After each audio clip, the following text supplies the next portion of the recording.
Hello guys, আসসালামু আলাইকুম। New blog নিয়ে আসলাম আপনাদের মাঝে। এখানে আমি পরিমাণ মতো তেল দিয়েছি পেঁয়াজ কুচি, দিয়েছি কাঁচামরিচ কুচি, ভালো করে ভেজে ভেজে নিলাম। দিয়ে দেবো হাফ চামচ পরিমাণ আদা রসুনের পেস্ট, টেবিল চামচের হাফ চামচ দিয়েছি। দিয়ে দেবো লবণ হাফ চামচ, দিয়ে দেবো হাফ চামচ পরিমাণ হলুদের গুঁড়া, অল্প সামান্য মরিচের গুঁড়া। ভালো করে কষিয়ে নিচ্ছি।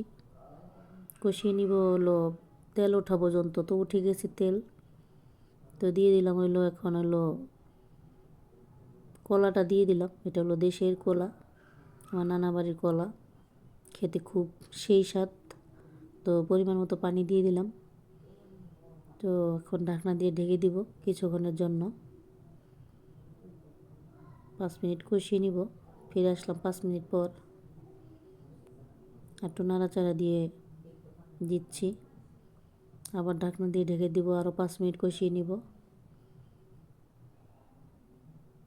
ফিরে আসলাম 5 মিনিট পর, 10 মিনিট কষিয়ে নিলাম। এখন নাড়াচাড়া দিচ্ছি, আর একটু ঢাকনা দিয়ে ঢেকে দিব। এখন আমি পরিমাণ মতো পানি দিয়ে দিব। যেহেতু কলাতে বেশ ভালো পানি লাগে, তো আমি অল্পই দিব। তো দিয়ে ঢাকনা দিয়ে ঢেকে দিয়েছি। ফিরে আসলাম বলক আসার আগ মুহূর্তেই কিছুক্ষণ এসে পড়েছে বলক। তো দিয়ে দিব আমি এখন সে মাছটা ভেজে রেখেছিলাম, দিয়ে দিচ্ছি। দিয়ে দেব ধনিয়া পাতা, দিয়ে এখন ঢাকনা দিয়ে দমে রেখে দিব কিছুক্ষণের জন্য।